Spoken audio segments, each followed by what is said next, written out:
Welcome back to the Freeman Coliseum in San Antonio, Texas, for our continuing live coverage of the South Central Regional. I'm Sean Woodland alongside 2013 Reebok CrossFit Games competitor Maddie Curley, and we are getting set for the fourth and final heat of Event 6, the Chipper. These athletes have been through 5 events already, and if you did this event on its own, Maddie, fresh, it's a challenge. It is a challenge. I did do this event, practicing it on my own, fresh.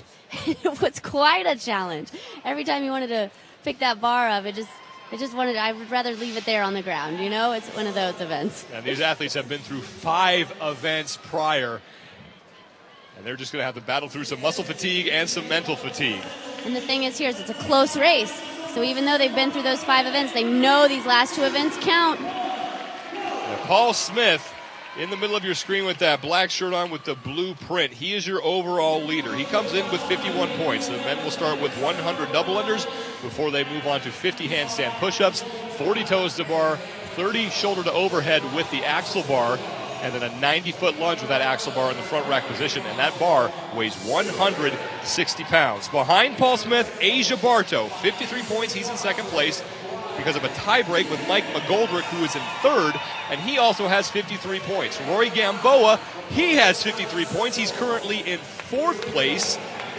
And Jason Hogan has moved up to 5th overall. He has 59 points. Chase Ingram in lane number 9 has 66 points, so he is still alive. And Cody Spell in lane number 3 is also still alive. Your leader, Paul Smith, done with his 100 double unders and now onto his handstand push-ups. We have a lot of bigger athletes in this final heat, and these are back-to-back bodyweight movements, the handstand push-up and the toes to bar, that usually they want nothing to do with. Right.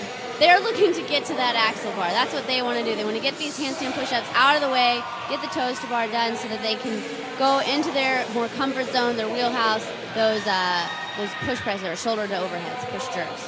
Paul Smith got an early no rep. That does not bode well for him. He's 220 pounds. The guy played 8 years in the NFL. You think he's big now. He was 242 when he played professional football. And the rules here on the handstand push-ups, you have to finish with your feet on the wall. So you'll see them getting no rep if their feet actually come off. Even if they push all the way to straight arms and handstand, if their feet aren't touching the wall, that is a no rep. The head judge, Joe DeGain, just ran over to where Paul Smith was going through his handstand push-ups because it looked like Smith may not have been locking out all the way. So I'm sure he's telling the judge to look out for that. And Smith may have gotten away with one there. I'm not sure if he was no rep or not, but he does not look like he is locking out all the way on these handstand push-ups. But I do not see his judge no repping him. So this is big for Paul Smith because he might be getting away with a little bit of lack of range of motion there. You'll notice a lot of the guys are resting their heads on the ground in between handstand push-ups rather than resting in the full locked out position. There's Chase Ingram, who was your overall leader heading into event 5, and then the wheels came off. He finished 41st in that event, now finds himself in 6th place overall and needs to scramble to make it into the games. Your leader is Paul Smith. Next to him in 2nd place in lane 7 is Asia Bartow, and then in lane 5 in 3rd place, just getting no rep on a handstand push-up, is Mike McGoldrick. Approaching the 3-minute mark. The time to beat here was actually set in the first heat. It was Alex Romero, 11 minutes, 11 seconds. The world record, Josh Bridges, last week in Southern California, 8 minutes, 11 seconds. And I saw him do that, and he was flying the entire workout. There was just very little rest. Jason Hogan in lane 4. He's done some great work over the past couple of events to get himself into contention. He sits 6 points out of one of the 3 spots to the games. You see they had some bigger sets earlier on where they were doing probably about sets of 10. Now you can see they're breaking down a little bit. Their arms are getting fatigued faster, and they're only doing sets about 3 to 5. Now, Jason Hogan's one of the smaller athletes in this field right now. Hogan is 185 pounds. He's 5'10". And now he gets no rep on a handstand push-up. So right now it looks like for these bigger athletes, it's just about surviving this movement, getting to that axle bar. Because while you may have trouble on the bodyweight exercises like Asia Bartow, one of the bigger athletes, you know they're going to throw that bar around. Brian Diaz is in the middle of your screen.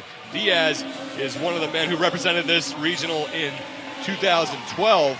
He currently has 71 points, so he essentially has to not only finish towards the top of this event, but hope the rest of the field around him implodes.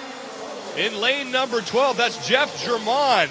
Finished 8th in this region last year. He's on his 40 toes to bar. Chase Ingram is taking a break off the wall in the red, white, and blue sleeves. He's back for his handstand push-ups.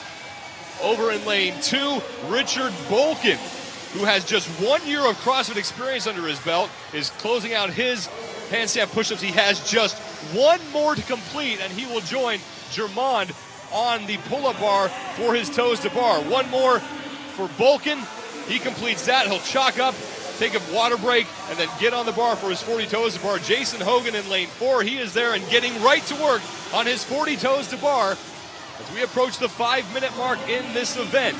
And that's one thing, you won't see him resting for a long time after this handstand push-ups because it is a different set of muscles. Your breath has had time to recover because you are going a little slower on these because you're using smaller muscles on the handstand push-ups. So you'll see them jump straight onto that bar and not take a lot of rest. In lane 7, Bartow's best finish came in event 2. He won that, the overhead squat event, and then he finished second yesterday in event 5. Move himself into one of those top 3 spots. And this is another movement that is a bigger athlete. Asia Bartow just wants to get through. Hogan back on the bar. Jason Hogan, a stellar second day, a 4th place finish in the 100s, and then he won event 5. That has put him in 5th place, just 6 points out of a spot to the games to make a return trip. He competed there last year, and Jason Hogan finished 38th in 2012. Asia Bartow in lane number 7, trying to hang on to number 2, and he's trying to hold off Mike McGoldrick, who also has 53 points, and Roy Gamboa with 53 points, but it's Jeff Germond in lane number 12 on that axle bar. And this presents a much different challenge for athletes. They're used to putting 160 over their head. That's not a problem. But when you do it in this format, now it's a different challenge. Exactly. It's like you just stood those handstand push-ups right side up. And now instead of lifting your own body weight, you're lifting this bar that's almost as much as you weigh. And that's another factor, too. You have a movement that was very similar in handstand push-ups. Your shoulders are taxed. Now you have to attack the axle bar, and Jason Hogan is getting ready to do just that. Hogan trying to break into the top 3. He comes into this event in 5th place overall. Jeff Germond on his opening set of shoulder to overhead. So the battle for first place in this heat between Germond on the right of your screen in the red, and then in the left of your screen, Jason Hogan. That's your leader. Coming into this event, Paul Smith with 51 total points. Smith had a slow start, but then went on to finish 3rd, 2nd, and 4th in the last 3 events. He now leads overall. Jason Hogan, he said his parents were here watching. It was his mom's anniversary. Yeah, Hogan was 15th after day 1, and now he sits in 5th place overall. More athletes making their way to the axle bar, and Richard Bolkin is there. Jeff Germond was first, and now he is on his 2nd set of 10. Brian Diaz onto the fat bar, and now some of these bigger athletes, as Asia Bartow walks to the bar in lane 7, can start to make up some ground. Diaz cranking out these things in large chunks. Jason Hogan keeping the bar racked, chooses not to roll it, and he'll get right back to work on his 2nd set of 10. And he is straining to get these done. He has to lock out at top. Arm doesn't have to be at full extension, and he misses that rep. Walking forward with that bar is not easy to do, to just hold on to it and then push right out of it. And he'll have plenty of that to do when he gets to the lunges. So Paul Smith, the overall leader in lane 6, watching his lead dwindle. He came in as the overall leader, but he is still on the toes to bar, and he's slow on those, but now he's finally to the axle bar. Paul Smith is out of Get Lifted CrossFit. If he can hang on to the lead over these next 2 events, there's a very good chance that Get Lifted could send a man, a woman, and a team to the games. That would be amazing to see a gym do. Past the 8-minute mark and past the world record that was set by Josh Bridges. That gives you an idea just how good Josh Bridges was in that Southern California regional. These are the elite of the South Central, exactly. And they are not even close to that. 11:11 is the best time of the day that we've seen put up here, and that was Alex Romero back in the very first heat. This is the 4th and final heat of event number 6, the 6th of 7 scored events, so one more event to go after this. Remember, Jason Hogan had that wrist injury last year, and this is a movement that's definitely going to tax that. That's exactly right. Especially with the axle bar, so you can't rely as much on resting on your shoulders. You do have to put more pressure on your wrist. So for sure, you can see that's why he's wearing those wrist supports. So Chase Ingram continues to fall back, still on his handstand push-ups. He was the leader going into event 5, and then he finished 41st. He is coming off a shoulder injury, so these movements not the easiest for him. And now it looks like Chase is getting ready to move on to the toes to bar, and he has to blaze through these if he's going to want to improve the standings and work his way back into the top 3. But right now it's Jeff Germond with 2 reps to go on his shoulder to overhead. Germond out of New Orleans, Louisiana, CrossFit NOLA. Mike McGoldrick, he's done. He's moving on to the lunges. Mike McGoldrick is a guy who came out of the gates very fast. He won Jackie and then finished 3rd yesterday in event 5, and McGoldrick getting ready to front rack that bar and go on his 90-foot lunge. There's Jeff Germond, who was first to the bar and now first to the lunges as well, as McGoldrick has the bar racked, and he is starting on his lunges. You can see him right behind Germond in the gray.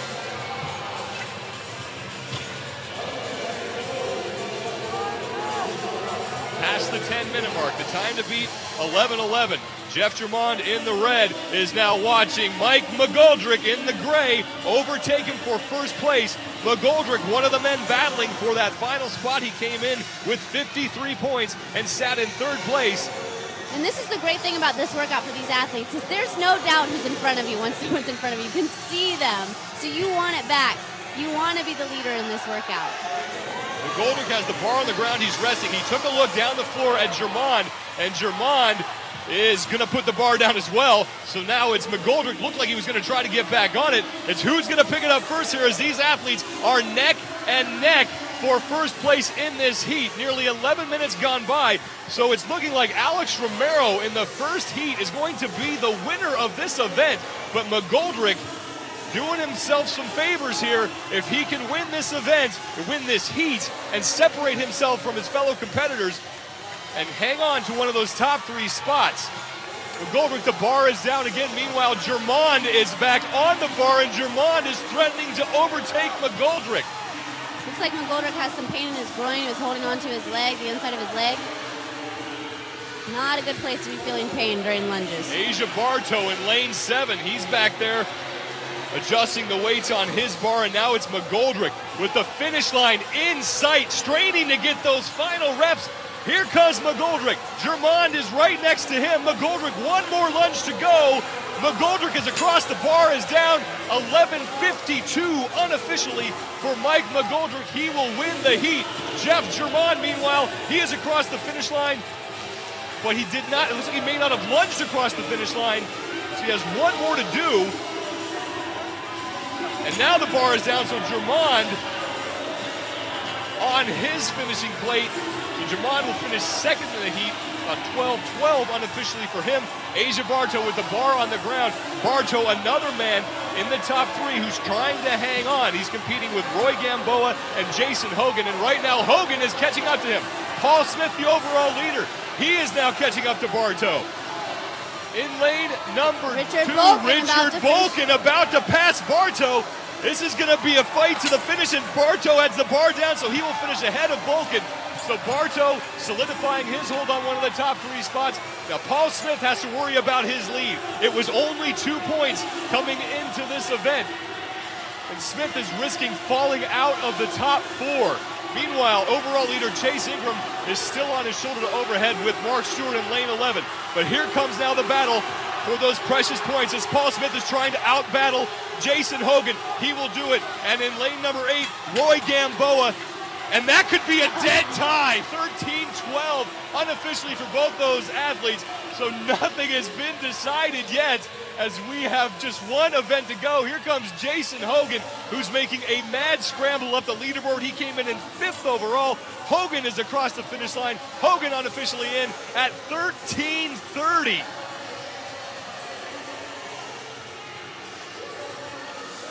More athletes coming across the finish line. Bodies Cody everywhere. Spell fighting to get across. If that's not an image of how hard this workout is, that every man, just your fittest team here, just every man is on the ground. Yeah, and you can see Mike McGoldrick holding that left leg. He may have hurt his groin in this event. Drew Bignall is across. Bignall, one of the bigger athletes, 6'1", 215 pounds. Brian Diaz Looks like he will be on the outside looking in. He's going to need a miracle now to qualify for the games and make a return trip. Diaz yet to finish, and now we're approaching the 15-minute time cap. So Brian Diaz risking falling further back in the pack, as is Chase Ingram in lane number 9. He was the overall leader at one point, and Ingram now is risking not even finishing this event and falling further back and watching his hopes of making it to the games as a competitor. And you can see how close these guys are to each other. Look at Asia. He's out there coaching Brian, getting him to the end. He gave him a 3-2-1 countdown to pick up the bar. They do care about each other, even though they are competitors. CrossFit, one of the greatest things is that you're going to hear the loudest cheers to the person who finishes last. Brian Diaz trying to get in underneath that 15-minute time cap. He's got 8 seconds to do it. Oh. Diaz has 5. The bar is down, and Brian Diaz will not make it. So Brian Diaz probably has no chance now of making it into the game, as does Chase Ingram. Ingram put up a heck of a fight in the first 2 days, first overall, then a 41st place finish, and then this result will not help his cause. He came in 6th place overall, and he will fall further back on the leaderboard.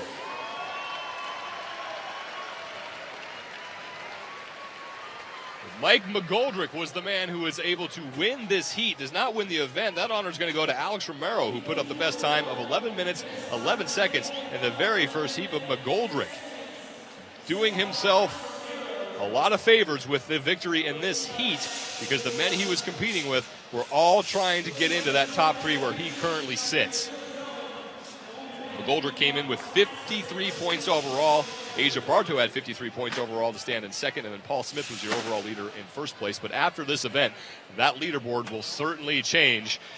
In case you're wondering, Z.A. Anderson out of the Southeast had 61 points, and he won his region. That's the highest total we've seen so far.